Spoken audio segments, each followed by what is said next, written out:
This is the Arsenal SLR 106. It is a AK-74 chambered in 5.56 millimeter 226.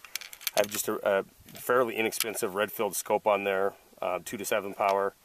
I put it on because it mounts somewhat low. It's not very large diameter optic on it, so I can get it a little closer with this side mount.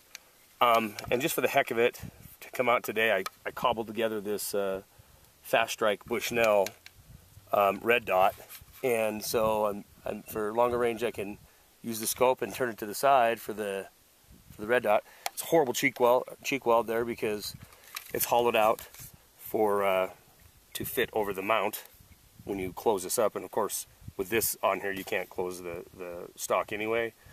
But it's kind of fun. I didn't know if it would work, but it works just fine. I can, you know, I'm about 60 yards away and I'm able to hit it just fine. There's rotating and firing, so I'll show you what I'm talking about. Here we go.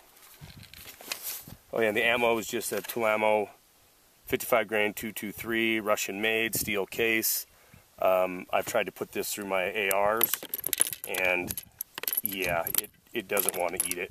And I've shot probably 250 rounds a day, and I've had one failure to feed, and I don't know what that was. It was the third to last round in a 30 round mag, and these are Circle 10 Bulgarian, made for the 5.56 .45. So I don't know, I think it might have just been a one-off event, because everything else is just fed flawlessly, and I don't want to think that these $40 magazines are going to give me any kind of trouble. So like I said, I think it was just either something I did or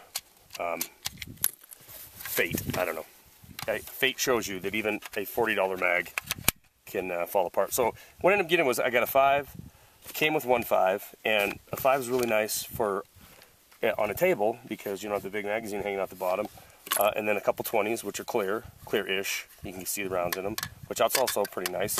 And then I bought 3 30-rounders, so it was, like I said, if you're going to get the 5.56 from Arsenal or anybody else, I mean, that's one thing to consider, is you're going to be paying quite a bit for your magazines. Or you can do the conversion to use AR mags.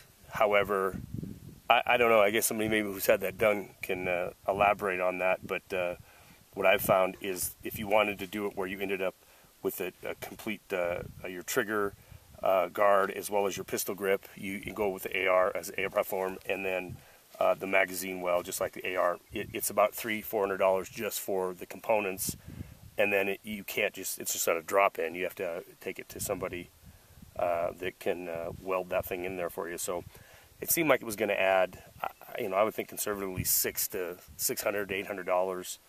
It would be really handy, but this isn't bad. I mean, once you have the magazines, you have them. So, all right, let's try this.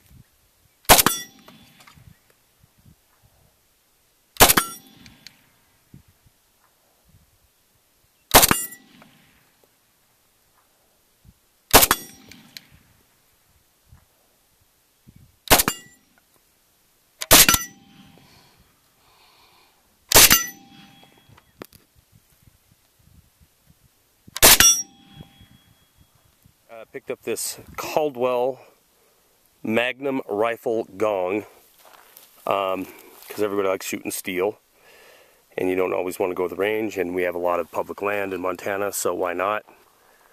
I decided I'd pick one up because I have one of the little rodent type AR-500 steel targets, and they're fine, except they are impossible to shoot more than 4 or 5 times before it's on its back or rolled on its side.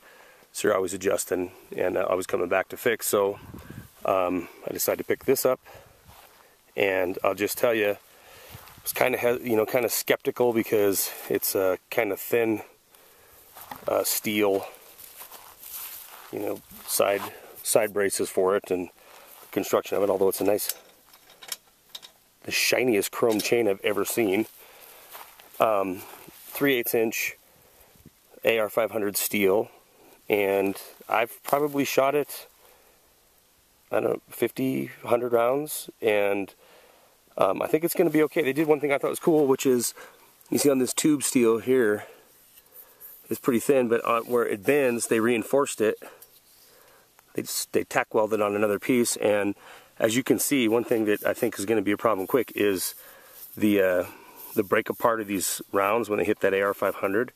This is a 223. That's all I've shot this with, and a total of, you know, like maximum of 100 rounds today. So the scarring and chipped up is pretty incredible for, well, I guess every single round that hit this is going to shatter and fly somewhere. So as you can see, it's going into the sides. But 35 inches tall, 35 inches wide, 35 inches deep. Nice 10-inch target. Seems to hold up pretty well though.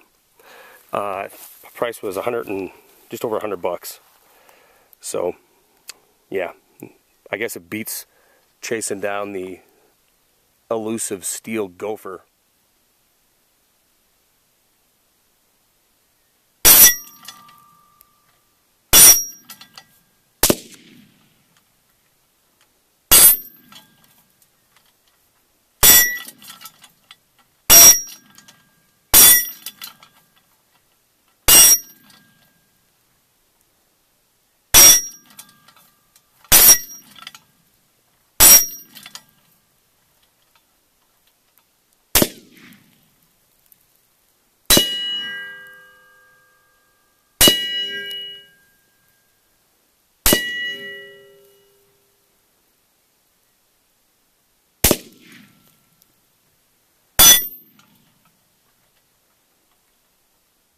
Hey guys, I want to show you this here. This is a worn out Dell tower that I'm sure you can relate, you have in your office, that never does anything but crash, and we are going to eliminate it today. However, I had it sitting by my steel there, and just slightly behind, and I wanted to show you this because this is, you know, this is AR 500 steel, so obviously it's not going to penetrate that.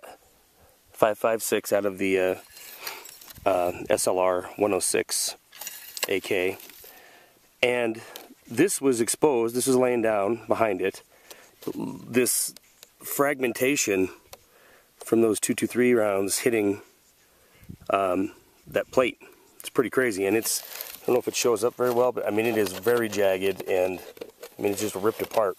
So this would have been sitting like slightly under it and behind it. I just tossed it down there and bam. So I guess if you're standing by somebody that has AR 500 body armor or using it as body armor, I don't think you want to be a very close quarters comrade, because that would suck to get that upside your face.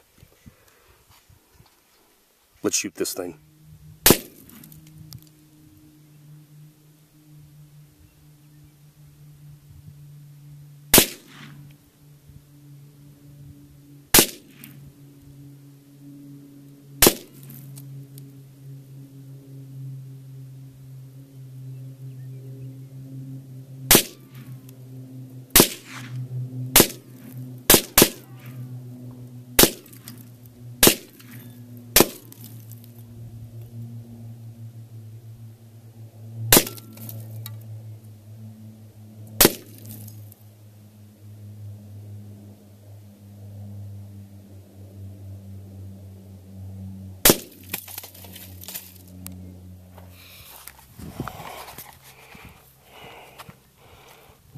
Yeah, we hit that.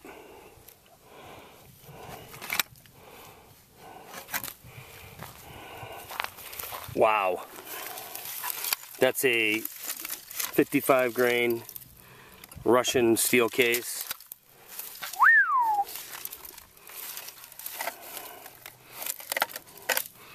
Crazy.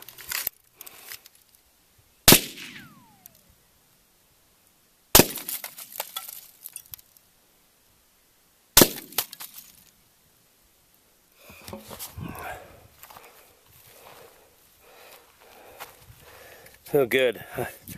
I was trying to get just at the base of this, try to knock that off without hitting that. Let's see. Well, I was trying to hit low because that's where I think the processor is. It's lighter in the top.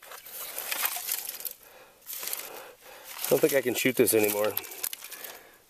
I think it's I don't think it's going to give us any more problems. Eesh. I want to show you this as well because again, just the incredible splatter that comes off this AR500 steel. It's only 3/8 thick, and I'm about 50 yards out, and you know it's obviously not. It's doing what it's supposed to, not penetrate that, not even deformation in the back. But I showed you the computer case and how it was ripped up, but this is a can I have hanging here. I'm going to shoot in a second, but this was next to the plate when I shot it, and I was trying to figure out what was leaking on onto the ground here, and just the blast from sitting, you know, a foot and a half away from it, just puncturing it no problem. So once again, if your buddy's got AR500 body armor, then you might want to stand a bit away from him if he's taking rounds.